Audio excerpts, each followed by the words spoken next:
Greetings in that divine name of His Imperial Majesty, Emperor Haile Selassie I. Glory and honor in the name of His chosen Queen, Empress Waziri Menen. My name is Kwasi Bansu, aka the Chasmarch Kwasi, aka Ras Kwasi, aka the Reading Ras, aka the Pan African Happy Man. I'm a creative industry attorney, I'm an author, I'm an artist, I'm an actionist, and right now I am the host of the Lion's Voice. We are here as the Lion Voice Network in association with I Never Knew TV Revolutionary Partnership to bring cutting edge Rastafari content. We are here in Kingston, Jamaica, in the community of Harborview with someone who, if you're in Jamaica and you have anything to do with entertainment industry and you do not know this face, I question your credentials. I said that because every event, years, and she is a connector. She's a force to be reckoned with. She is a resource person, grassroots promotion extraordinaire. She is part of the lifeblood of the Rastafari creative community here in the island of Jamaica. And she's a warm mother to many. I am honored to introduce Sister Isha, Sister Marcia. Elliott. Introduce yourself, please, to the family. Okay, first of all, I have to say greetings, to Radioland. Greetings to the Rastafari family. Honor, glory, and praises to the Most High's Imperial Majesty, Emperor Haile Selassie I, and of course His Balance, Empress Menen. I give thanks to be on this platform. As you said, it is a Lion's Voice, TV, in association with I Never Knew TV. I Never Knew TV. I'm learning and I'm giving thanks to be on this platform. I've been hearing about it, and here I am. I'm Marcia Elliott, known as Queen Isha or Sister Isha. I have been Trodding Rastafari since I was 18. I would say 17 plus 18. I don't know if you, in the interview, want to go back to anything. I'm just letting you know that's from when. I'm a member of the 12th tribe of Israel from the tribe of Benjamin. I was working in the corporate world, in the accounts department, these insurance companies and all of that. And it's just by visiting the United States and moving with my brother Fred Locks, I learned a little about music. Came back to Jamaica, and Bridget Anderson, who was managing Garnet Sick at the time, remember she saw me in America and wanted to know more about me. So she asked me if I was involved in the music industry. I said, no. I was just assisting my brother. She said, well, what I saw you doing, could you do that for me? I said, what is that? She going to a show with Garnet Silk, and she's an artist. She just want me to just be there and make sure everything's all right. Well, Sister Judy Mowatt wanted someone to do some office work in a project she was doing named Woman to Woman.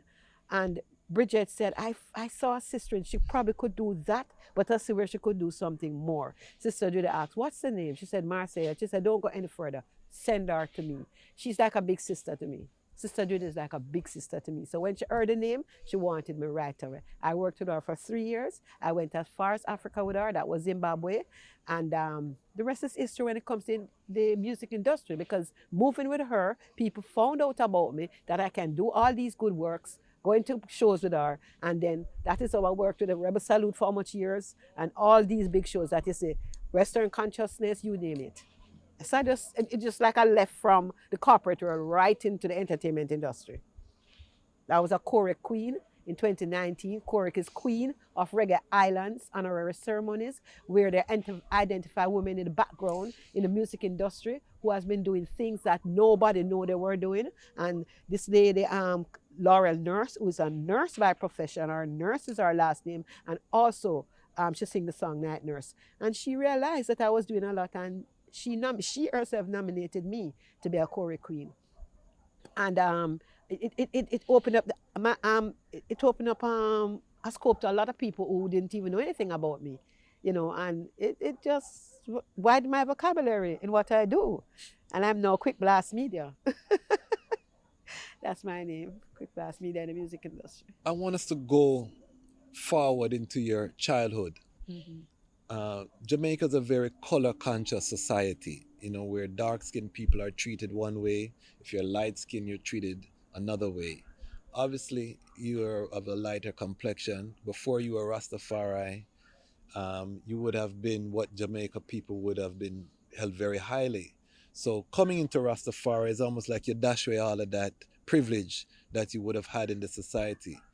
What made you, first of all, were you aware of the color issue in the Jamaican society growing up as a child? And what made you, even though you know what was on the other side in terms of how you would be viewed by society, why did you choose to leave that, what they would call light skin privilege in America, to take this trod, that would identify you with Africa and blackness? All right. It's so funny though, because when I was going primary school, the teachers were predominantly black skinned. The headmistress Catholic was black skinned. And I had a problem as a clear light skinned person. The teachers didn't like me. They would just want to, find faults about me because of my light skin. So even though it would have been a better opportunity being light skinned, it wasn't for me in primary school. However, moving from that and going to high school now, I bucked up on a lot of light skinned girls. So I felt comfortable, and of course, as you said, from your light skin is like, what would they say in Jamaica, from your light, you're right, and things like that. And I felt comfortable, but then there was something inside of me that said, this color is not the thing for you. Because I don't know about the 12, a little about the 12 tribe of Israel, not everything. I realize a mixture of people. But in my own consciousness, my own spirit, is Angela Davis that brought me to my consciousness. And I read a little about Marcus Garvey, but not Angela Davis. And inside of me, I said, I don't care about color or anything. I want Afro. I don't want no more process here. I want Afro. I want to be African. And I used to buy my African fabrics and get them made. And I wanted to be African because I wanted to be black. Even though, as you said, the light skin thing would have done something for you. Looking back at my pictures, I said, wow. I even saw myself wearing some styles that I wasn't even conscious about. Because my father was very strict, We couldn't just do anything we wanted to do. Very strict up until when I left his house. So I didn't get some opportunities that I think other girls probably got.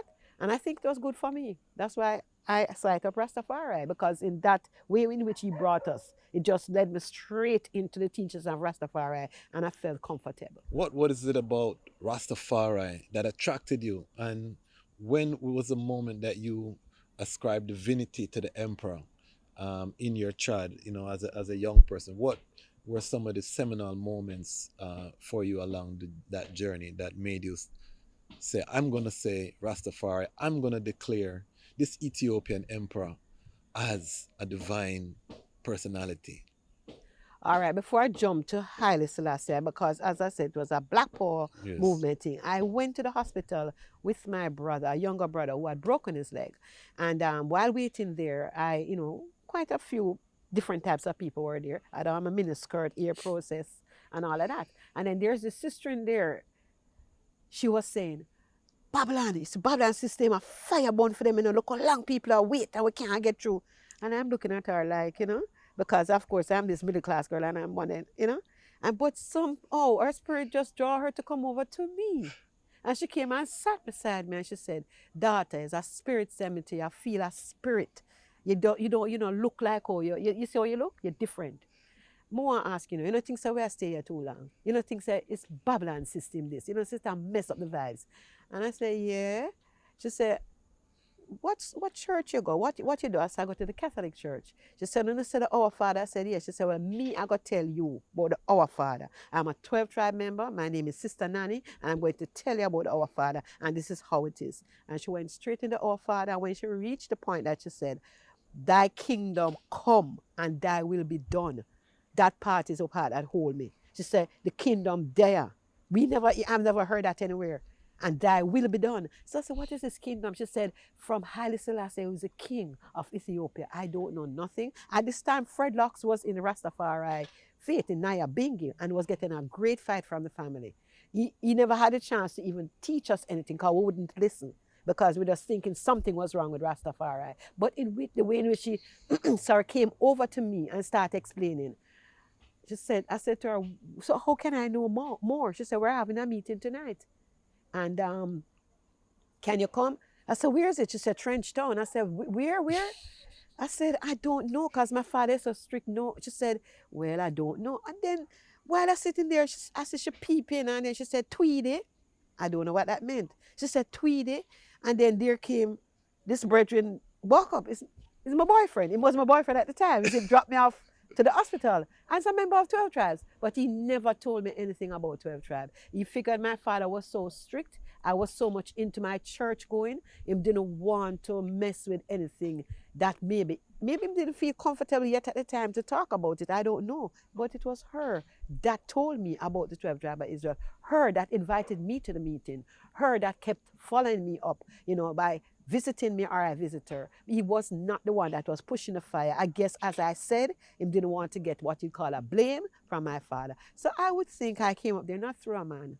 I came up there, but I trust his strength through my own consciousness. So going to the 12 tribe meetings now, they were talking about repatriation, back to Africa. That's me. Angela Davis spoke about that. So I said, this is where I belong because I want to go back to Africa. That's where I belong. And that encouraged me to go to the meetings. Brother Gad was the one that, would talk and he would teach us a lot of things. This very short man that had so much power and talk about the Bible, a chapter a day to keep the devil away and all these things and talking about the lineage of His Majesty with David and Christ and everything. I was a church person, so all this was good for me. The Bible, back to Africa, this is where I belong. And then one night, like I wasn't sleeping. I was looking at a book with His Majesty because I wanted to know more about him. And I could have felt his eyes like twinkling. And it's like I see moving. It's like he said something to me. And I said, I Selassie, Ras Tafari, you're the Almighty. I'm going to have nowhere else to go. And that was it for me. And that was from 1975. Wow. Or about 74, 75. Wow. Never look back. For those who are not familiar, explain what the 12 tribe of Israel is, because in America, there's a group called the Hebrew Israelites now that are getting very popular, that are declaring that black people are the children of Israel, in the diaspora. 12 tribe has been saying this from the 60s, that, the same, but from a different perspective. Just explain to those who are not familiar, what is the 12 tribe of Israel and some of the doctrine, the general doctrine? All right, well, the first thing that really captured me, other than going to the meetings and learning about back to Africa, was the tribes. And I wanted to know how they came about, the tribes. And for us to be Reuben, Simeon, Levi, and all of that. Well, the 12 tribe of Israel, HQs, always have a chart. And the chart teaches about the tribes and the different organs and all of that. So they always encourages us to come to the HQ, read these charts and ask questions. And we would do that. And from that, we are learning that in the Bible, talk about the 144,000 people that will be chosen.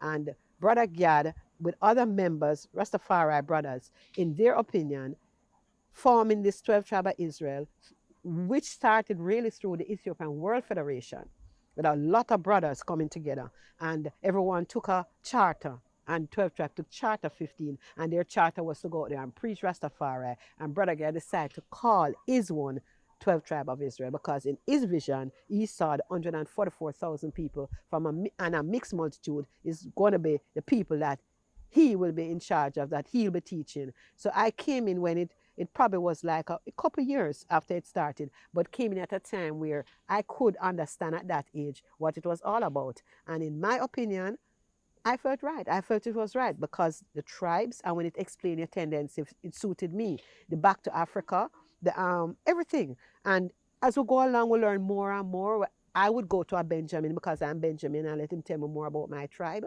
Brother Gad sometime will be there to tell us as well because every time we go to the HQ, it's like a schoolroom. We'll go and get educated. And that is where it was for me. That's the impact I had to say, yeah, this is a road that I am going to trod because it resonates with a lot of things that I believe in. And is it really the tribes? The tribes in which is in the way in which he connected it to the 144,000, to Jacob's children, to Sister Dinah and everything. just the biblical way in which he presented it to us.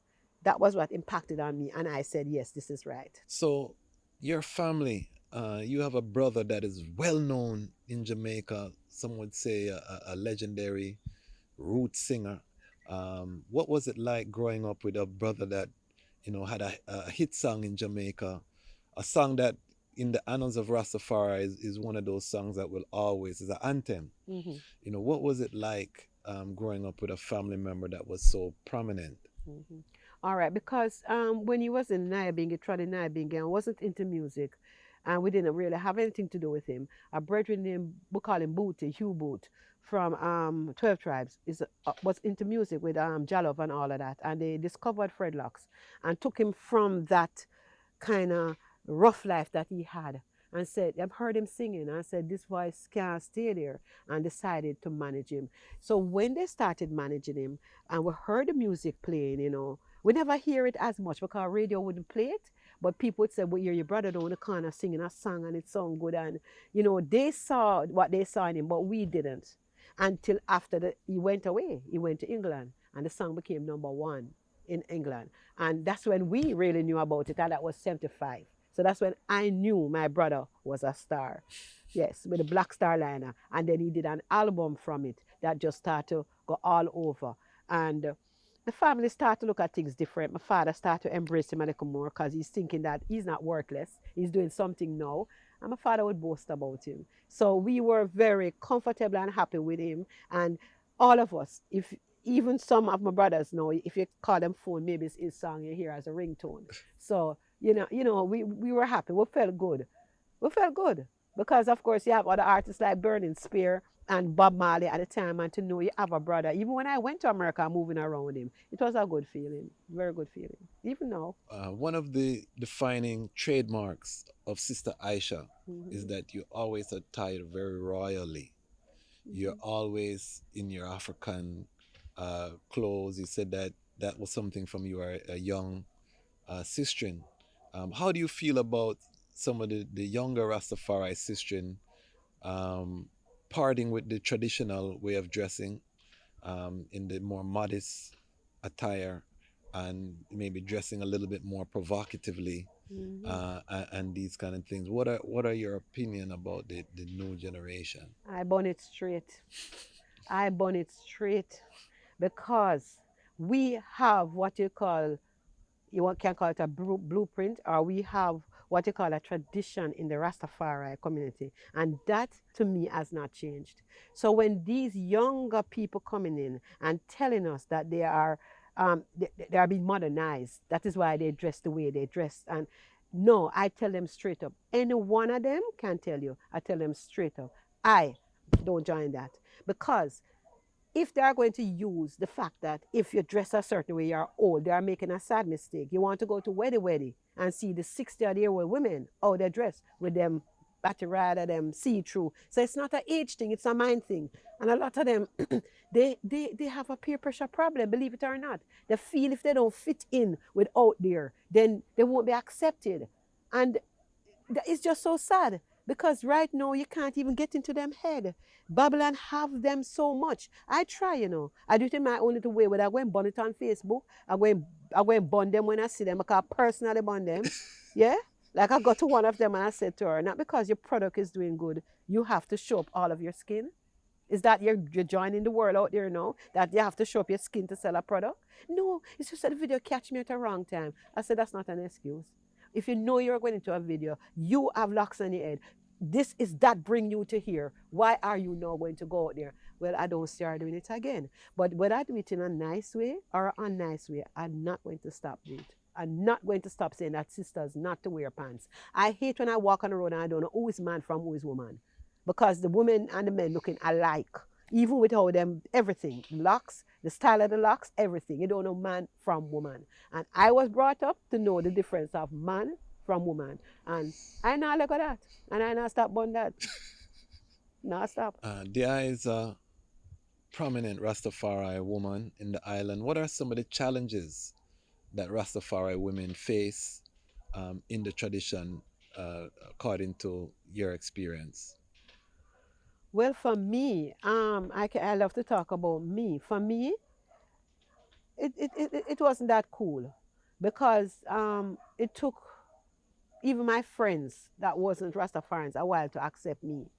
I think maybe because they see me as this what you call it, it's like, okay, I remember even as a 12 tribe member, without having the locks, I realized that education is important and having a job. So I sent myself back to school and I did accounts. So even though they were watching me over the years with the natural hair, them still would want to say I come to another level, maybe a level like them, but I didn't let go. And I think it's just because of me being who I am. But it took a little while for people to start accepting. So again, yeah, I did get a fight. I only a fight from my school friends, people I work with, my family, everybody, because I'm not letting go. But then eventually they start watching me, who the person Marcia Isha is, and realize, you know something, we're fighting a losing battle. Leave her alone. We're fighting a losing battle. So now, whether they want to accept me or not, I wouldn't know. I don't try to question it. I really don't care. I'm not trying to look like any of them for them to accept me. So I think they just look at it and said, that's her. They'll tell you, that's Aisha. That's Aisha.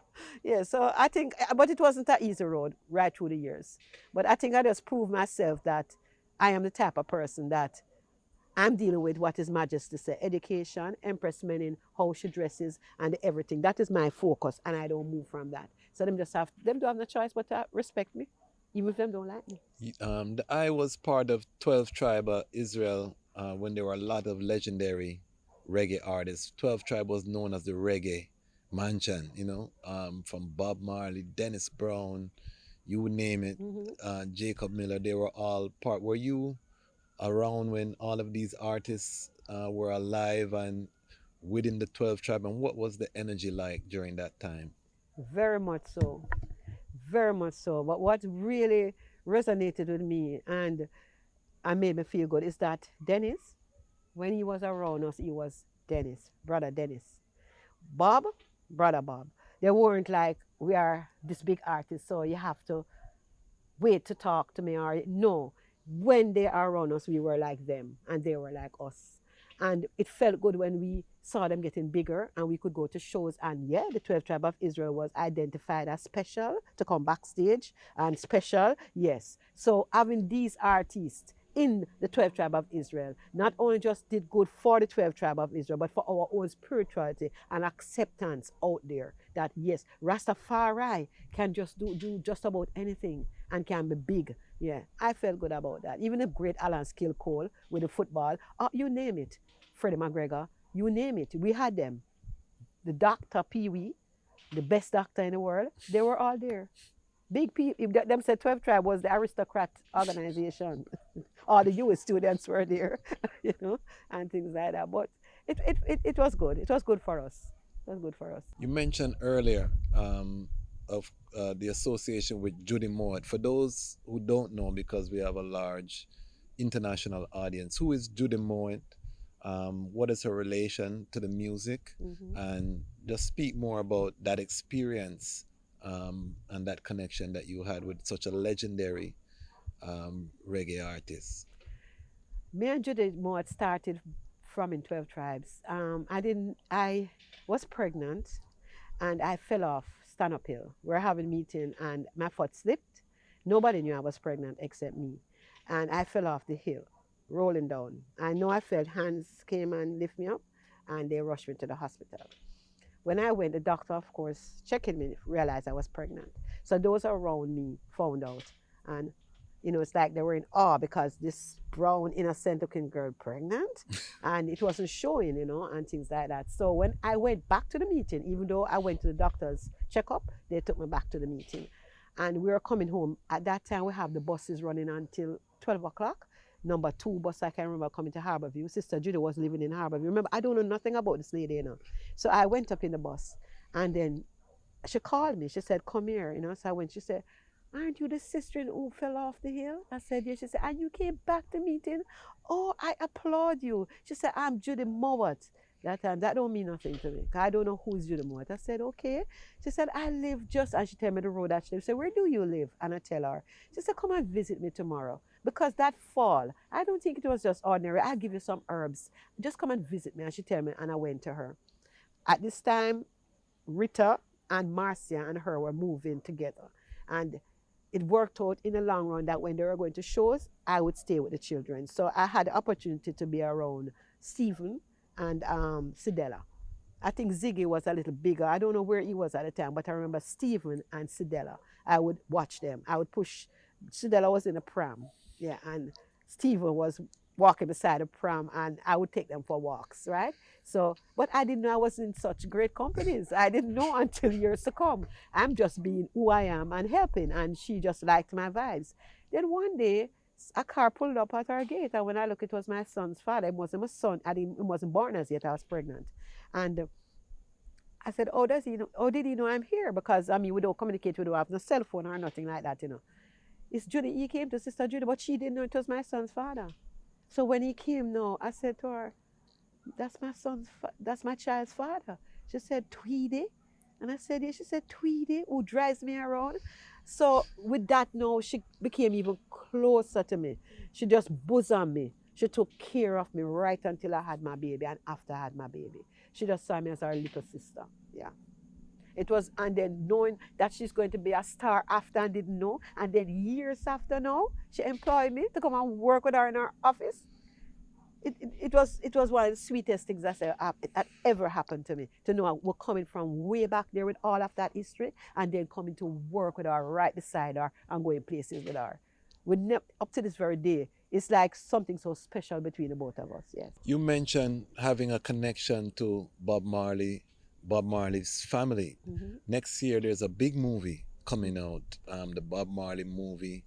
What are your thoughts about this film coming out? Do you think it will be something positive for Rastafari internationally? This is going to be probably the first time many people get an insight into the life of Bob Marley and Rastafari. What are your thoughts about this coming film?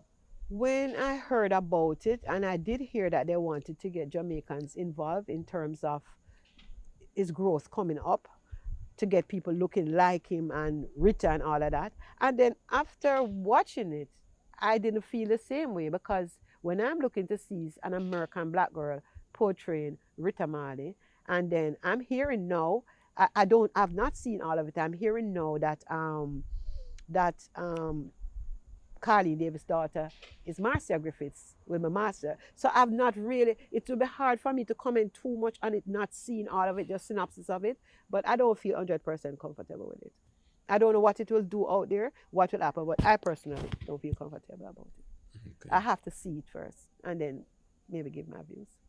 I have to see the impact it has on the world, the impact it will have out there in terms of who Bob Marley was, his lifestyle and his life story and everything. I don't know yet. That's something I'm still thinking about. Explain to the audience what it was like being around a superstar like Bob Marley. You said that he was just normal around. However, you had a chance to see him different than the rest of the world as a member of 12 Tribe, watching his children. So obviously, you had close association. For those who maybe don't know about the human being, Robert Nesta Marley, what was he like in your experience? All right. I don't know, you may not know, but I can say that in his earlier years, just sighting of Rastafari and going into the music industry, he was not accepted. He had a problem. So he realized that and he went abroad to Europe. So during all that time, we didn't see him. But he came back to Jamaica. He knew about the 12 Tribe of Israel. His brethren, Alan Skillcole, all of these brethren are in 12 Tribe of Israel. So he decided, yes, I'm going to come and visit this place. But we wanted him to do shows, we couldn't get him because he was in Europe. Till one time he decided, yes, he's going to give us a show. And that was as close as we got him at that time. It was down at Michael.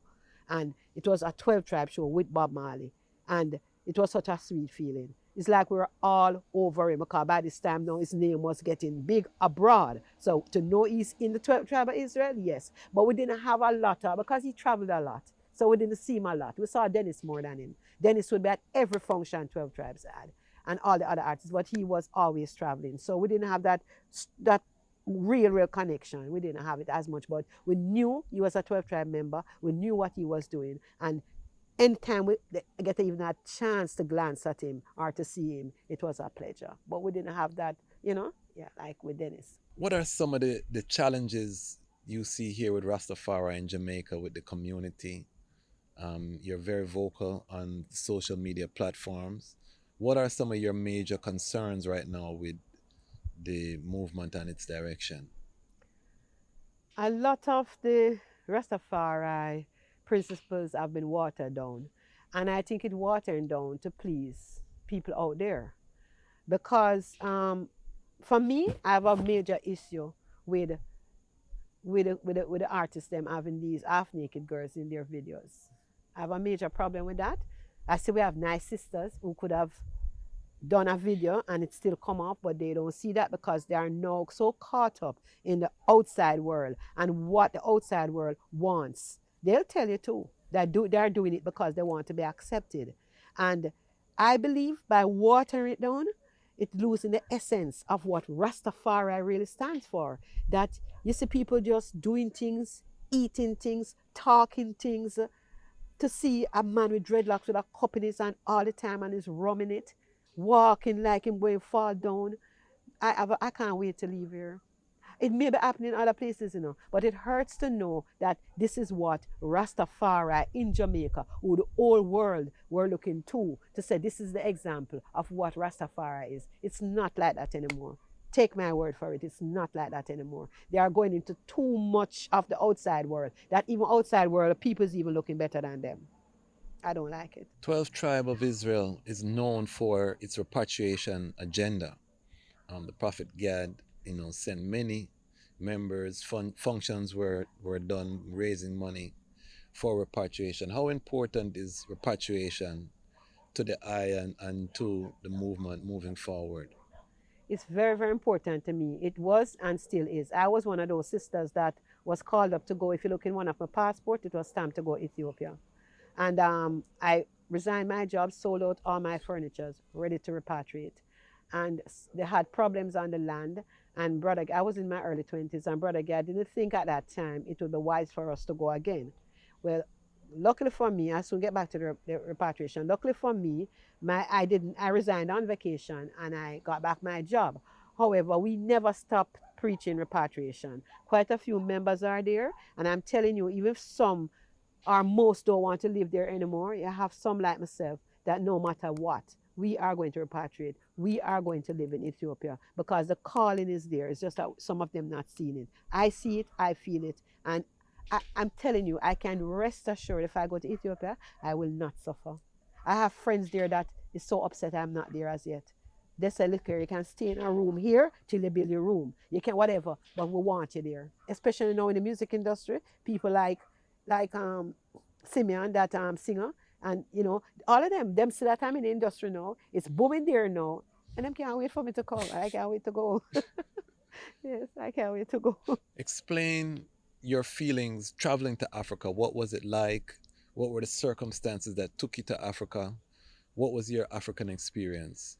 And the two experiences were, I would say, almost by default. Why? I was working with Judy Mowatt at the time for the Zimbabwe experience. It was supposed to be Bunny Wailer, Andrew Tosh, and Kimani Marley. Those were the three that were and the I3 to go to Ethiopia. Rita wasn't feeling well at the time, so Pam Hall would have sat in for her. And of course, Kimani would represent Bob, and Andrew would represent his father, right? And then Bunny is already there. One day before that flight was to go off, Bunny said, I'm not going, Bunny Wailer. No, remember, him going, him have him own entourage and the whosoever coming. Telling us at that time, it was like night for Africa, day for us. So we got the news when I was in Sister Judy's office, and she said, Marcia, she called me Marcia, we have a problem. I said, what? Bunny not going again, and the tickets are bought. What we're going to do? She said, anyway, I'll work out something. Go home, I'll get in touch with you. You know, the in touch she get with me, pack a bag and come. I said, what? She said, pack a bag, you're coming with us. She said, you're going to be the administrator for this trip. You're going to ensure everybody. You know what? I had to get up 7 o'clock in the morning, gather everybody one place. She got a bus, went down to that place where you get the injection. And then we had to go to the airlines and change up all the names because by this time we had to come with a show. But by this time, the people in Africa said they want back their money if money don't come. By the time we got there, it was like the man nearly go crazy, the producer, because he had to give back everybody their money. And Sister Judy said, we have to. So by this time, it would be Freddie that would come in place. I remember Limey was there at the time. Freddie's not anything to them like Bob Marley and the Wailers. So we're going to pull this thing off now. All right, we got there. We told them what was happening. We said, okay, let us see if they will accept it. They didn't. They didn't. And so all of that was lost. The producer it went downhill for him. However, Freddie being there, he tried to make an impact as Freddie McGregor. Sister Judy them sing some of Bob's songs. We were there, but to tell you the truth, it was dampened. So that was by default I got there because of that. The next trip to South Africa is Fred Locks was supposed to go, but he broke his wrist in how much places. It's like our cousin married to a South African. He's a male married to a female, and they wanted to do a wedding where he could have family members because his direct family from England didn't want to come to South Africa. Fred couldn't come, and so the wife from South Africa who met me in Jamaica a couple months before said to her husband, let his sister come. And I stayed there for 2.5 months. So I would say the two of them was by default, but I would say it's by the Almighty. How did you feel being in Africa? Awesome, especially when I went to South Africa. I didn't want to come back. If I didn't have loose ends here, I wouldn't come back. I would never come back. I felt very at home there. I love the Ras Tafari community there. I think they are so, to me, they are so, they're just so serious about what they are doing. They talk a lot about water. They worship Bongo Water because he went there and is him established the old Naya Bingi there. My cousin that I stayed with, he was like a right hand to water. When you go in the house, you see this big painting of water. It's like I was like a blessing to them and they were a blessing to me. Some of the younger ones were just coming into music. So when I went there with my music ability, we put on a little show and they loved it. Yes, and they wanted me to come back. I was treated like a queen. I went to some of the biggest places because my in-law, she's like, out here you have people who work with government. And so whenever she go anywhere, sometimes I tag along with her. It was a great experience, wonderful. I didn't want to come back. All right. So we spoke about the direction. Let's talk about the future of the movement. Where do you see the Rastafari movement going and what contribution to the wider Pan-African movement do you think Rastafari can make? I believe, with us that is still holding on to what it stands for will make a difference eventually. I think with the younger generations, the more it's coming. Because even with the old Afrobeat and everything, it's coming. All we have to do is just try keep that just nurture it as much as we can and still interject. Because remember, it's a Black Power movement, most of the Rastafarians them came into play. So if we can keep that Africa thing along with the Rastafari, with the teachings, I said today, when I did an interview earlier, I said, I don't feel like I want to even talk about Rastafari anymore. I don't want to try to tell anybody what it is. And they're supposed to know. The person say, you're Aisha, what are you talking about? You are out there and you are going to go out there and you're going to bring back this thing.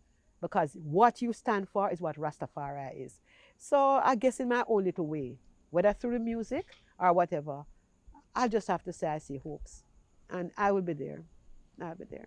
I want to just thank the I for sharing your wisdom and your knowledge and your understanding. As we wrap up the conversation, what words of wisdom for the young sisters? You have lived some life now. You spoke a little bit critically about the dressing, but what positive reinforcement could you provide for younger sisters who are seeking Rastafari and they want to, they want to do the right thing? What advice would you have for these young sisters, seeing that you yourself were young when you came into the faith? To just accept who they are. Um, don't feel as if they are left out because they are not in the world out there doing certain things. But education is important, and I find that a lot of these young, whether they are Rastafarians or not, have taken into education. So just stay on that path, because with education you learn, and just love themselves, be confident of who they are, accept themselves. Just know that how can you go wrong in something that you bring out so much good people. Myself, Bob Marley, how can it be wrong? Because out there it's just a follow fashion. This is not so. This is a spiritual thing that will take you spiritual to high places. And they can always come to me. I'm free to explain a lot of things to them, but I just want them to hold on to the fact that they must love themselves and accept themselves. They don't have to change to suit anybody. And to know who them irators, them creators, because without a higher force, how are we going to go through that higher force is so important. And I would emphasize on Haile Selassie and Empress Menen as much as I can, and to even ask them to get the books, the autobiography of Empress Menen, and read that. And the I like my Bible, the Schofield Bible and the Metaphysical Bible Dictionary. Yes, get them and try to work with the two, and Marcus Garvey, and Leonard P. Howell. Get the promise key. Anything that you know that will keep you in a strength, and you don't have to look outside, because those are the things that help me and make me who I am now. Those are the things that make me who I am now. And that's what I would preach. Just love self and accept self. And make spirituality be important. I'd like to say thank you very much for this platform. Not only to just talk about me, but to know the passion and the love that I have for Rastafari, and to know that it's not going anywhere other than better if only people like me just keep pushing the fire and just keep standing strong and talking, whatever we need to talk. Just make sure the blueprint is out there, that Rastafari is a tradition. It has a lot going for it. And, listening earlier to Aya Gift, where he's coming from with the drumming and those things, and he left from one, like wherever to come where he is. So just like myself here, and to just know that he's of that age, I'm of this age. Look at the age difference, and we're basically having the same feelings. So young people, don't be dismayed.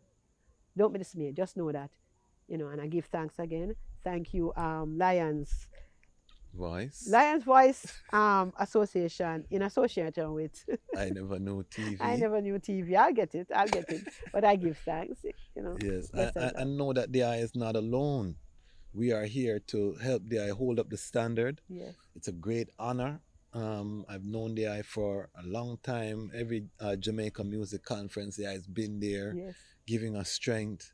And I want to just, say, I want to commend the eye while I'm here in front of the eye and what you have done for the youths, for the music.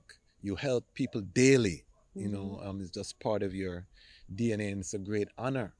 And I want to say I give thanks that the time has come for the lioness to tell her own story.